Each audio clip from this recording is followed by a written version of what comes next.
Shalom,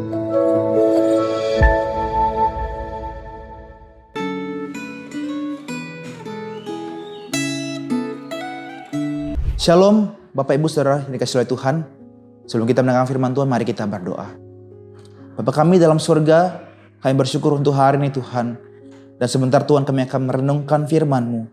Biarlah Tuhan boleh berbicara bagi setiap kami pada hari ini. Di dalam nama Tuhan Yesus Kristus kami berdoa dan mengucap syukur. Amin. Saudaraku yang dikasihi oleh Tuhan, saya yakin setiap kita pernah mengalami pergumulan kehidupan. Pergumulan hidup yang kita alami tentu akan membuat kita menderita, takut, dan mungkin pergumulan hidup kita ini dapat membuat kita tidak lagi percaya kepada Tuhan. Saking beratnya dan hebatnya pergumulan itu, mungkin saja kita kecewa kepada Tuhan dan kita lari menjauh dari Tuhan. Saudara, saya tidak tahu apakah saudara sedang mengalami pergumulan yang berat hari ini. Saudara bergumul dengan orang-orang yang mungkin menyulitkan saudara hari ini. Atau saudara bergumul karena kondisi kehidupan yang mungkin menjepit saudara dan seperti tidak ada jalan keluar lagi.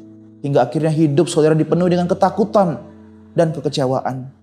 Tapi saudara, di tengah-tengah pergumulan hidup kita hari ini, bersyukur firman Tuhan hadir untuk menguatkan kita di hari ini. Saudara, ada tokoh Alkitab pun yang sama yang mengalami pergumulan, yang namanya Daud. Dia pernah mengalami pergumulan yang hebat dan begitu dahsyat dalam hidupnya. Dia mengalami kesulitan yang hebat. Dan masalah-masalah ini timbul saudara karena ada musuh-musuh yang membuat keadaan dirinya berat.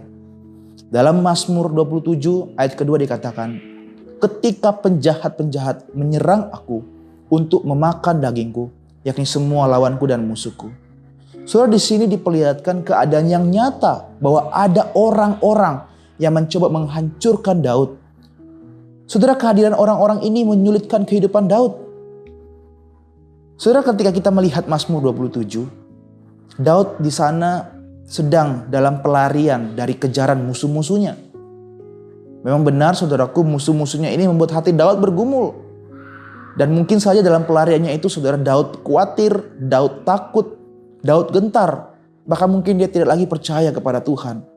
Tetapi yang menariknya saudaraku, justru Daud tidak melakukan hal yang demikian. Dia tidak takut dan hatinya tidak gentar saudara. Karena Daud tetap percaya kepada Tuhan. Hal ini dinyatakan di ayat yang ketiga. Sekalipun tentara berkemah mengepung aku tidak takut hatiku. Sekalipun timbul peperangan melawan aku, dalam hal itu aku pun tetap percaya. Di tengah-tengah pergumulannya, Daud tetap percaya kepada Tuhan. Dia masih dalam pergumulan memang. Dia masih dalam kesulitan. Dia masih dalam kejaran-kejaran musuhnya. Tetapi dia tidak takut lagi. Dia tidak gentar. Bukan karena Daud berani. Bukan karena Daud perkasa. Tapi karena Daud percaya kepada Allahnya. Saudaraku, mungkin saat ini keadaan dalam hidup kita ini sangat berat. Kondisi hidup yang makin hari makin sulit. Dan mungkin kita merasa sendirian dalam menghadapi hari-hari kita. Tidak ada orang yang dapat mengerti dan menolong kita. Sepi dan sendiri, itu yang mungkin kita alami belakangan ini. Namun saudara, sekalipun kita merasa sendirian dalam menjalani hidup ini, ternyata ada tangan Tuhan yang selalu bersama-sama dengan kita. Yang kita butuhkan saat ini adalah percaya kepadanya. Hal ini juga saudara yang dialami oleh Daud. Di ayat ke-10. Sekalipun ayahku dan ibuku meninggalkan aku, namun Tuhan menyambut aku. Daud tahu saudara bahwa dia sendirian. Dia tahu tidak ada orang yang bersama-sama dengan dia. Hanya musuh-musuhnya yang ada di tengah-tengah dia. Tetapi saudara, Daud sadar bahwa ternyata dia tidak sendirian. Dalam imannya dia percaya ada Tuhan yang bersama-sama dengan dia. Dan firman ini pun saudara hadir buat engkau. Engkau tidak sendirian. Tapi ada tangan Tuhan yang bersama-sama dengan engkau dan menyambut engkau. Tidak dibiarkannya engkau sendirian. Iman dan percaya Daud ini sudah dinyatakan pula melalui doa dan seruan kepada Tuhan. Hal ini dinyatakan dalam ayat ke-7. Dengarlah Tuhan seruan yang kusampaikan. Kasihanilah aku dan jawablah aku. Dalam pergumulannya Daud begitu sulit. Tetapi meskipun hidupnya sulit dan berat, dia masih bisa datang kepada Tuhan dalam doa-doanya. Sudah seringkali kita lupa akan hal ini bukan? Ketika pergumulan datang, kita terlalu banyak menghabiskan waktu dalam kekhawatiran dan ketakutan kita. Sampai-sampai kita lupa untuk datang kepada Tuhan. Tetapi firman Tuhan hari ini mengajar kita bahwa kalau kita punya waktu untuk khawatir, seharusnya kita punya waktu untuk berdoa. Pertanyaannya, apakah hatimu masih tetap berdoa kepada Tuhan? Atau selama ini kita masih mengandalkan diri kita dalam menghadapi pergumulan kita? Saudaraku, Mazmur 27 memberi pesan dari Tuhan untuk kita tetap percaya dan tidak perlu takut atau khawatir. Kalau kita melihat Mazmur 27 ini, saudara, awal dari pasal ini dituliskan sebuah pertanyaan dari hidup Daud. Tapi akhir dari pasal ini ditutup dengan sebuah jawaban dan keyakinan iman kepada Tuhan.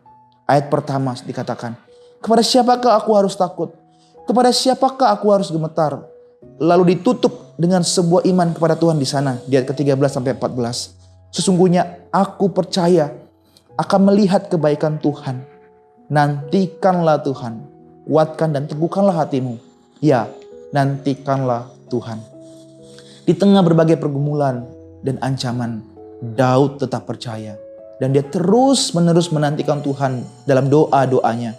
Artinya saudara, jangan habiskan waktumu untuk takut. Habiskanlah waktumu untuk percaya.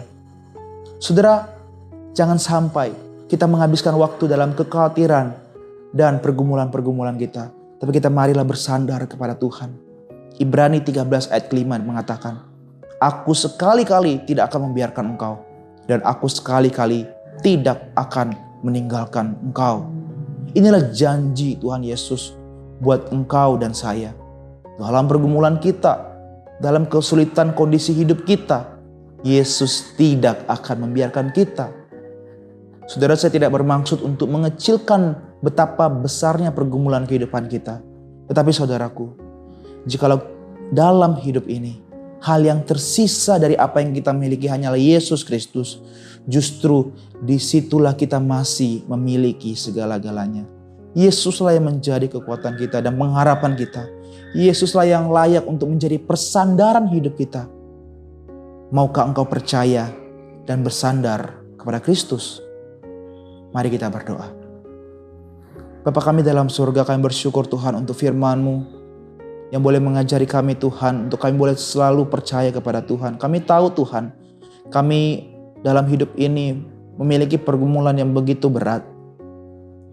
Tapi Tuhan, kami minta ampun jika selama ini kami menjalani hidup kami dengan diri kami sendiri, dengan kekuatan kami Tuhan. Tapi kami bersyukur boleh belajar firman-Mu Tuhan, bahwa kami diingat kembali akan Allah yang tidak membiarkan kami, akan Allah yang tidak meninggalkan kami. Ajari kami Tuhan untuk nanti terus percaya dan menaikkan doa-doa kami kepadamu Tuhan. Sebagai bukti persandaran kami kepada Tuhan Yesus Kristus. Tuhan tolong setiap jemaat-Mu dalam setiap pergumulan mereka. Kiranya Tuhan boleh menolong mereka dan menguatkan iman mereka. Di dalam nama Tuhan Yesus kami berdoa dan mengucap syukur. Amin. Tuhan Yesus memberkati kita.